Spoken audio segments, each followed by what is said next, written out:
In episode 44, titled Manage Data Versioning, Snapshots, Real-Time Feeds, Refresh Intervals, the focus is on why versioning is the quiet backbone of reproducible analysis and consistent reporting.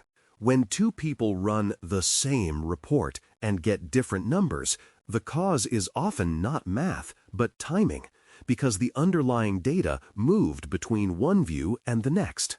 Versioning is the discipline of knowing which data state produced which result, so findings can be repeated, defended, and compared over time without mystery. In data work that supports security, operations, or leadership decisions, that consistency is not a nice-to-have, because drift in reported values can change priorities and undermine trust. Snapshots are best understood as frozen copies of data tied to a specific timestamp, captured so the organization can point to a stable reference and say, "This is what we knew then." A snapshot can represent a full data set or a carefully scoped slice, but the defining feature is that it does not change after it is taken. That immutability makes it ideal for audits, monthly close processes, and executive reporting where numbers must remain consistent even if the underlying source continues to evolve. In practical terms, a snapshot turns a moving stream into a book page, and that stable page is what makes later review possible. Real-time feeds, in contrast, are continuously updating data streams that reflect the world as it is changing, often with minimal delay. They are valuable when decisions depend on what is happening now, such as monitoring incidents, system availability, fraud signals, or operational throughput. The trade-off is that real-time feeds are inherently unstable for reporting because the same query can return different results at different moments, even if the analyst did nothing differently.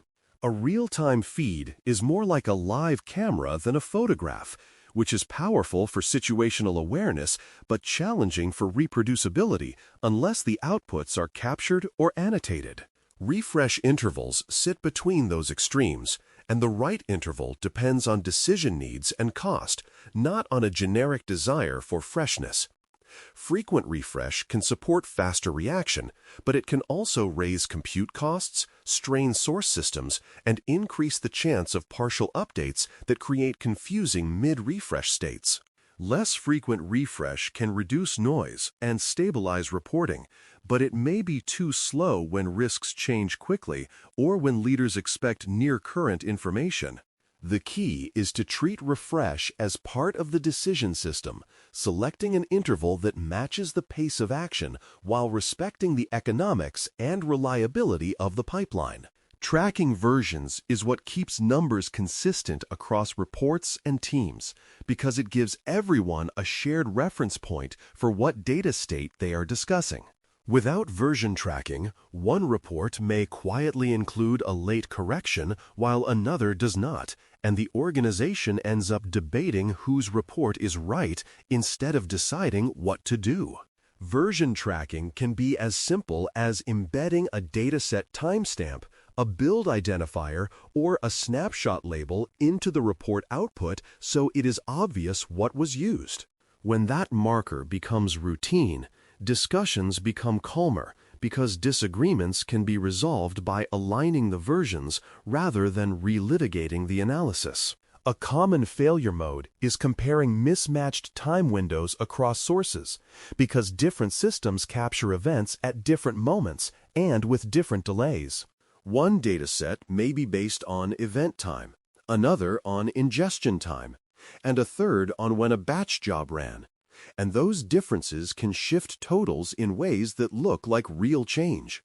If one report uses data through midnight and another uses data through 2 a.m., the same day can appear to have conflicting outcomes, especially when volumes are high. A careful versioning approach makes time windows explicit and aligned so comparisons are meaningful rather than accidental. Naming conventions are an underrated tool because they make data vintage obvious without requiring a separate explanation every time. A well-constructed name can encode the date range, the snapshot timestamp, the source system, and sometimes the transformation stage, so teams can tell at a glance whether two artifacts are comparable. The goal is not cleverness, but clarity, because unclear naming invites people to grab the wrong dataset, blend incompatible versions, or overwrite something that should be preserved. Consistent naming also makes automation safer, because scripts and schedules can select the correct vintage by pattern instead of by memory. A monthly close scenario shows why snapshots matter in a way that most people feel immediately, because financial and operational reporting often depends on a locked view of the month. At close, leaders want a stable set of numbers that will not shift every time a late transaction arrives or a correction is posted, because decisions about budget, staffing, or risk posture must be made from a shared baseline. A snapshot taken at close provides that baseline, and subsequent changes can be tracked as adjustments rather than silently rewriting history. This is the difference between a report that supports accountability and a report that constantly changes its own past. Late arriving data is inevitable in many environments, so the goal is not to pretend it will not happen, but to handle it with clear correction rules. Some systems deliver events late because of network delays, offline processing, or upstream outages, and those late records can materially change totals for a period that was thought to be settled.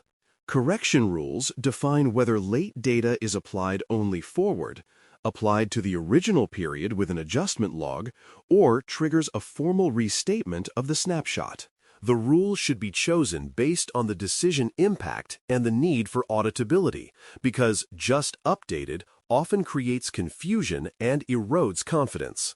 Changes must be communicated so stakeholders understand why numbers shift, because unexplained movement in metrics feels like error even when it is correct.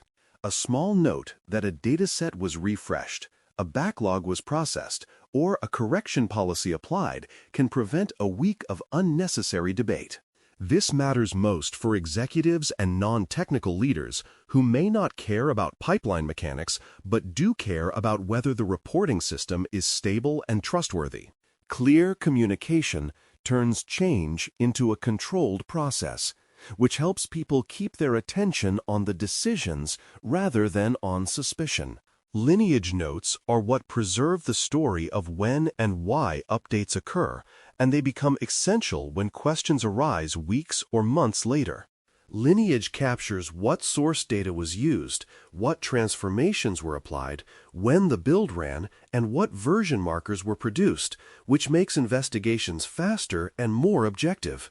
In security contexts, lineage can also explain why an incident count changed, such as a new log source being added or a deduplication rule being refined. Without lineage, teams rely on tribal knowledge, and tribal knowledge is fragile, especially during staff changes or high-pressure incidents. Version changes should be validated with simple checks like row counts and totals, because those checks catch many issues before they become business surprises. When a new version has fewer rows than expected, a filter might have been applied incorrectly, a load might have failed, or a join might have dropped records, and those problems can be detected early by comparing counts and key sums. Validation does not eliminate the need for deeper testing, but it provides a quick signal that something unusual happened in the pipeline. When that signal is routine, teams stop treating reporting quality as an afterthought and start treating it as part of operational integrity. A versioning policy can be explained simply when it is grounded in stable references and clear exceptions rather than dense technical language. A good policy states when snapshots are taken, how real-time feeds are labeled, what refresh intervals apply to which outputs, and how late data is handled, including who can approve a correction. It also states how versions are identified in reports so consumers can confirm they are looking at comparable views. When a policy is easy to say out loud, it is more likely to be followed, and the organization gets consistency without turning reporting into bureaucracy. To conclude, the most useful step is to pick one versioning rule to adopt this week and apply it consistently, because versioning habits are built through repetition. That rule might be as straightforward as always displaying the dataset timestamp on every dashboard, or always taking a snapshot at a defined close time and treating later changes as adjustments. The important point is that the rule reduces ambiguity, so teams stop arguing about which number is correct and start working from a shared reality. Over time, small, consistent rules like that create the kind of reporting trust that makes analysis actionable. Thanks for listening. For more audio courses, daily newsletters, and more, please visit baremetalcyber.com.